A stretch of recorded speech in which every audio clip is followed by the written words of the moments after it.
Ada 2 poin yang perlu kita perhatikan. Yang paling gampang tadi infrastrukturnya ya, penambahan infrastruktur.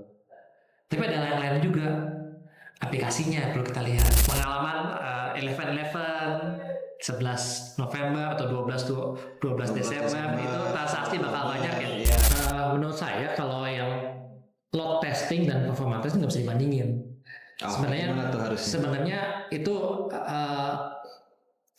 sama-sama mengukur ya sebenarnya. Cuma yang bisa dibandingkan adalah load testing dan stress testing.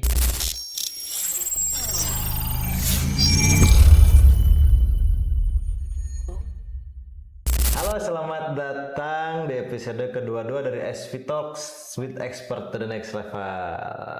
Ya guys ya.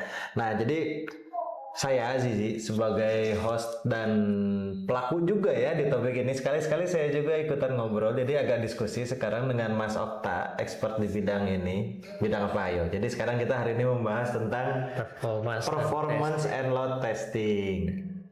Udah sempat dibahas sebelumnya di SV Talk sebelumnya, capacity planning ya? Capacity planning, ini bagian dari capacity planning. Ini bagian dari capacity planning ya teman-teman ya. Ini miring, maaf apa saya, ini catatan saya, kalau saya nggak ada ini saya nggak bisa nanyain. Oke, baik. Kita langsung ke pertanyaan pertama aja ya Pak. Nah, dalam pengujian layanan TI ini setahu saya ada nih namanya load testing buat ngukur kinerja sistem ya. Iya. Nah, load testing ini nanti kan mengukur kinerja itu lebih ke arah performa ya, makanya ada performance and load testing. Ini performance dan load testing. Load testing ini apa sih Pak Okta? Oke, mungkin saya ada 2 kriteria ya. Load testing atau performance testing ya, itu sebenarnya salah satu kriteria juga untuk memenuhi kebutuhan dari user ya. Kadang-kadang dari user itu punya perencanaan di mana sistem saya ini ingin bisa diakses banyak orang nih. Oke, ya. Dalam satu waktu. Nah, kita nggak mungkin kan sistem kita ingin sistem kita bermasalah kan, atau mati atau bermasalah atau ngehang ya. Nggak mau lah. Kita harus mempersiapkan hal itu. Makanya load testing tadi atau performance testing dipersiapkan. Nah, ujung-ujungnya tadi saya balik lagi ke kebutuhan dari user.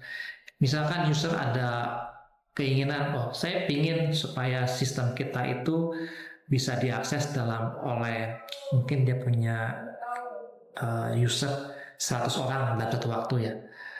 Nah, kita bicarakan apakah sistem kita itu sudah siap untuk menampung 100 orang menggunakan sistem kita dalam satu waktu. Nah, itu salah satu manfaat dari kita uji dalam performance testing tadi. Kebutuhan user ya, kriteria yang sudah diberikan oleh user. Ya, SLA. Kita menjaga supaya availability dari sistem tadi terjaga dan reliability dari sistem tadi terjaga juga. Availability terlihat supaya nggak mati ya. Kalau reliability kita lihat supaya sistem itu tetap jalan, reliable. Terus kita jaga dengan performance testing tadi. Nah, bendanya sendiri apa nih load testing, performance testing itu? Nah, bendanya sebenarnya yang paling gampang ya ukuran kan. Oh, ukuran. Ya, tadi mungkin kalau Mas Aziz pernah kenal ya, ada satu pengukuran modelnya TPS, transaction per second. Kemampuan sistem kita apakah bisa mensupport sampai berapa TPS nih. Kalau tadi saya minta mungkin 100 orang dalam satu waktu, berarti kita mungkin persiapkan mungkin 100 TPS dalam satu waktu tadi. Ya. Bisa diakses oleh 100 orang dalam satu waktu. Dan dia bisa menjalankan kinerja tadi dengan tidak ada masalah ya, available tadi dengan 100 TPS. Kita uji apakah itu sanggup atau enggak. Nah, yang perlu kita siapkan untuk melakukan pengujian tadi tentu infrastruktur yang kita asumsikan nanti akan diimplementasikan buat production. Yang kedua mungkin tools ya. Kenapa tools tadi penting ya? Salah satu buat mengukur, satu lagi tadi buat menguji. Nah, yang ketiga mungkin script ya, atau mungkin skenario ya. Skenario pengujian. Kita mau mengujinya buat di sistem yang mana nih? Karena kan sistem tuh kadang-kadang sudah mulai tren terakhir kan retire ya. Entah di web application ataupun di application database, kita mau menguji apanya? apakah di web application-nya atau di application-nya sendiri atau mungkin database. Kita targetnya mau yang mana? Kita bisa menguji di ketiga-tiga bisa aja sebenarnya. Cuma target utamanya yang mana? Kemarin ada pengalaman juga di satu tim kita ya, di Saving Vision ada yang melakukan pengujian untuk di aplikasinya. Ya, kita uji di aplikasi kemampuan berapa. Kemudian ada juga kemarin ada yang menguji di database-nya. Apakah ada bottleneck di database-nya buat pengujian dengan target tadi mungkin 100 TPS? Ya kita mungkin bisa menjadi situ. Itu menarik lah soal performance test. Yang mungkin paling gampang mungkin Mas Azizi pernah mencoba ini ya aplikasi-aplikasi yang pembelian itu ya, yang di online itu ya. Ya, saya pengalaman dulu. Kita ada pengalaman 11 November atau 12 Desember itu transaksi bakal banyak ya. Iya. Ya itu untuk mempersiapkan sistem yang nggak mati itu harus dipersiapkan. Oh, inilah bentar lagi teman-teman. Lebaran. Lebaran itu banyak yang mau belanja nih. Bulan Ramadan sampai Lebaran ini ya, Idul Fitri ya. Nah, mulai banyak belanja, banyak transaksi, yaitu apakah sistem kita sanggup belum menangani? Ya perlu ditambahin. Sebenarnya tadi performance test dan no testing ujung-ujungnya nanti kita menyinggung tentang capacity planning kan. Apakah kapasitas infrastruktur tadi yang kita siapkan tadi Sudah cukup atau enggak? Kalau nggak cukup, tambah kapasitas ujung-ujungnya. Ada rekomendasi buat situ sih sebenarnya dengan ada.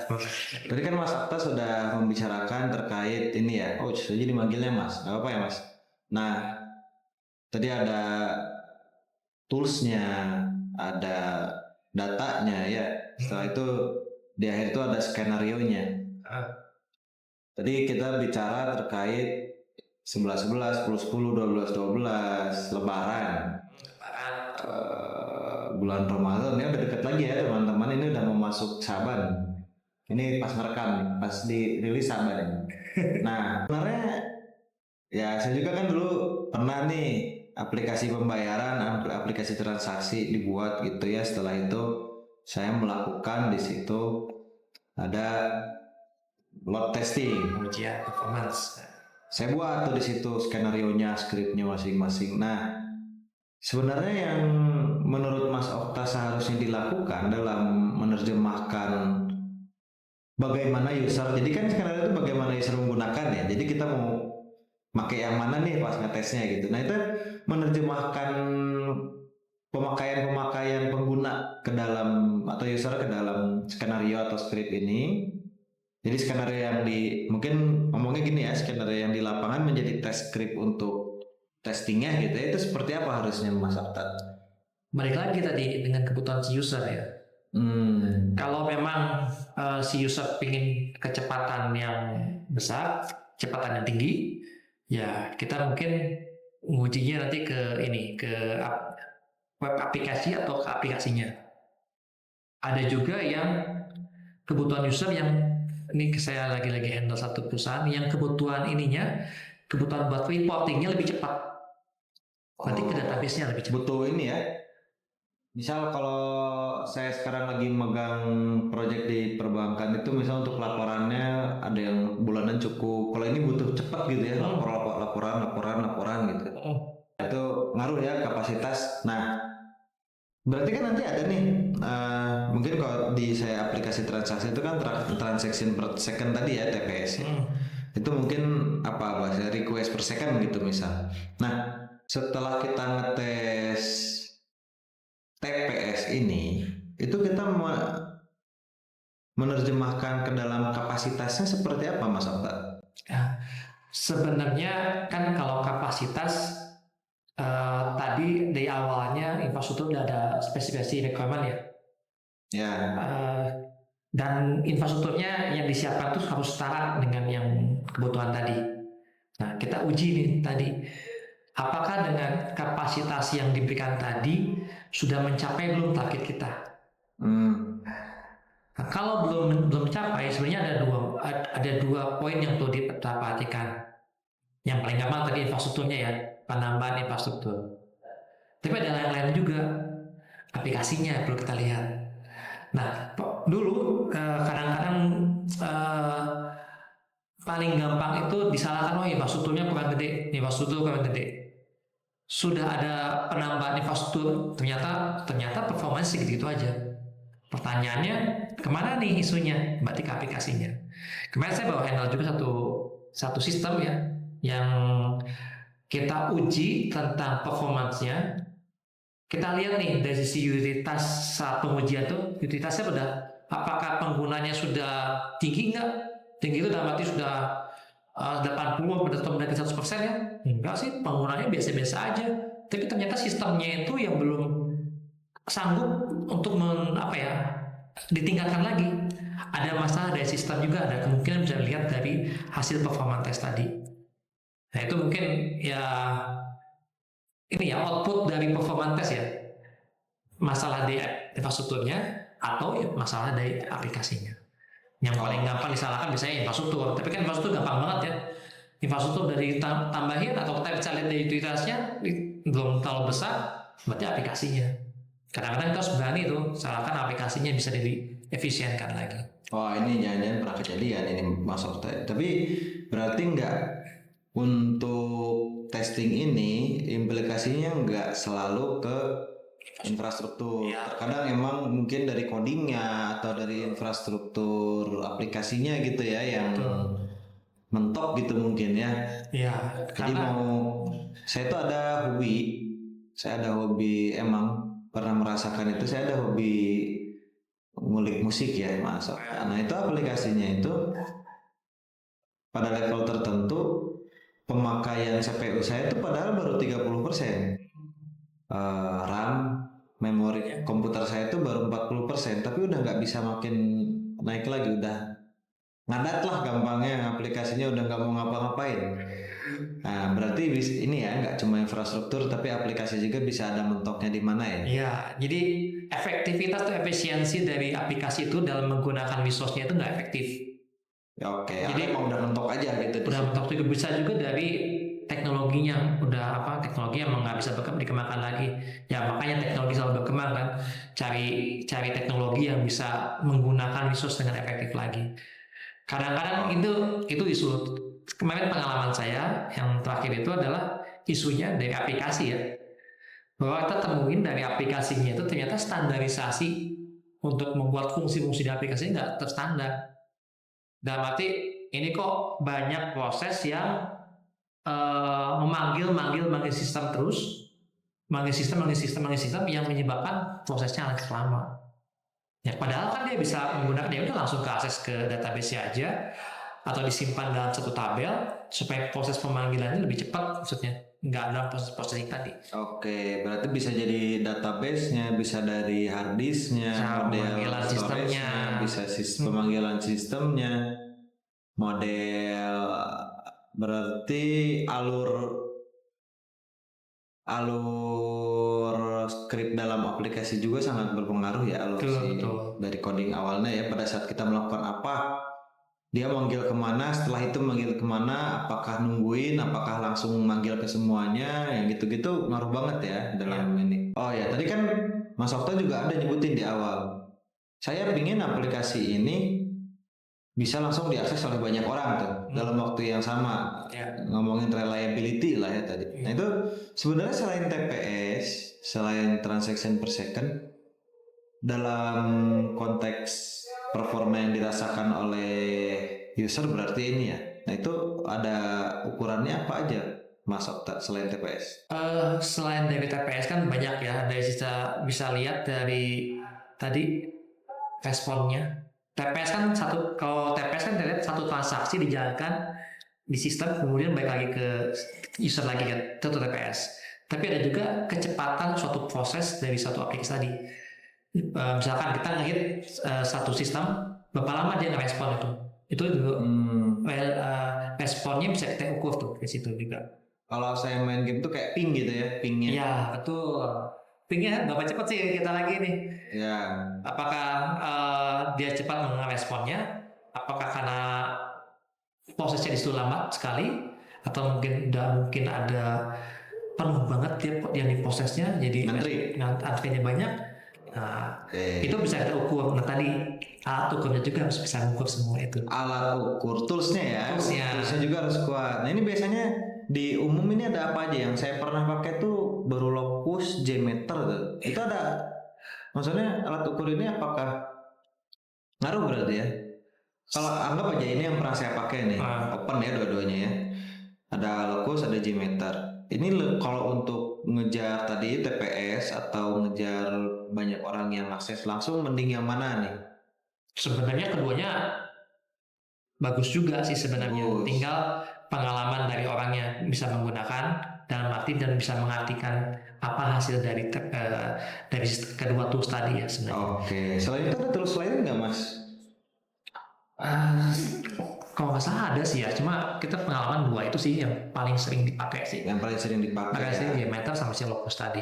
Oke, tapi masih banyak tools lain yang mungkin nanti bisa dieksplor ya teman-teman. Ya. Ya bisa juga di komen di bawah, jadi kami juga belajar juga. Oke baik. Itu ya terkait load testing dan performance testing. Iya. Berarti mereka hal yang sama, load testing, performance testing, atau beda? Ini terakhir nih, pertanyaan terakhir dari saya. Menurut saya kalau yang load testing dan performance testing nggak bisa dibandingin. Gimana tuh harusnya? Sebenarnya itu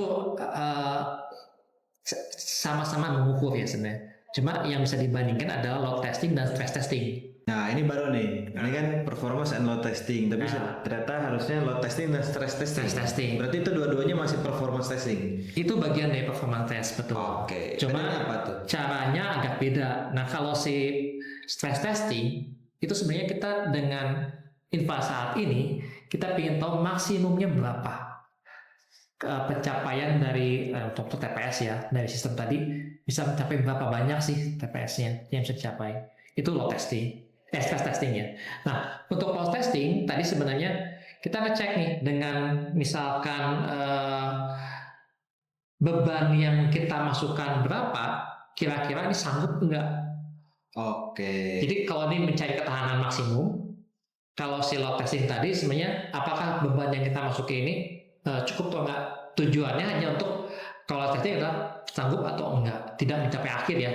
Kalau sistem ini dengan beban sekian ini apakah bisa memberikan sistem tadi bisa berjalan dengan baik atau enggak, masih available atau tidak. Nah, mungkin itu bedanya Mas Asisi. Tapi ya sebenarnya dua-duanya diukurnya gimana. Oke baik. Jadi bedanya load testing dan stress testing ya teman-teman. Load testing itu kita udah tahu kita mau loadnya segimana 100 berat atau segimana banyak gitu ya. Sistemnya mampu atau enggak dengan kondisi saat itu. Ya betul. Atau mungkin kondisi sistemnya kita kondisikan lah ya mungkin. Ya. Nah kalau stress testing dengan kondisi tersebut kita mencari aplikasi tersebut atau sistem tersebut mentoknya di mana gitu. Paling ujungnya di mana? Kita nyari ujungnya gitu. Cari dia sampai beban berapa banyak yang sampai tidak bisa sampai terganggu sistem tersebut. Oke, baik. Baik itu ya terkait performance and load testing. Mungkin ada closing statement dari Pak Okta atau langsung saya tutup aja? Oke, jadi mungkin performance testing ini ya kadang-kadang harus lihat dari bisnisnya ya. Ada bisnis yang tidak mempedulikan tentang performance test. Karena mungkin ya aplikasinya cuma buat diakses beberapa orang, 3 orang, dan ternyata tidak terlalu mempedulikan soal performa tadi. Tapi kadang-kadang sudah banyak aplikasi yang digunakan oleh bisnis yang ternyata butuh performance test. Dalam arti mungkin contoh perbankan ya, perbankan diakses, kita mobile banking udah banyak banget ya mengakses core sistemnya, pasti yang aksesnya banyak dan nggak boleh mati, dan itu harus tetap dijaga supaya sistem tadi tidak downtime ya atau mati ya. Kita harus lakukan pengujian performance test tadi. Jadi performance test memang kalau mungkin yang penggunanya banyak, kepentingan sudah banyak, harus diusahakan pengujian performance test. Oke, terutama seperti bank itu ya, mungkin selain penggunaan umum ya untuk kependudukan, pajak, apalagi yang menggunakannya banyak ya, itu pokoknya untuk masyarakat umum, apalagi transaksi keuangan itu. Nah transaksi keuangan ya, menduduh masalah duit, kalau saya di bawah akhir Gitu. Baik, terima kasih banyak Pak Okta Ya, atas insight-nya ya di SV Talk ini. Pak Okta ini udah ikut beberapa kali. Tapi saya baru sadar kayaknya kita tuh belum ada ngebahas capacity planning khusus, Mas. Padahal kita punya sertifikatnya di sini.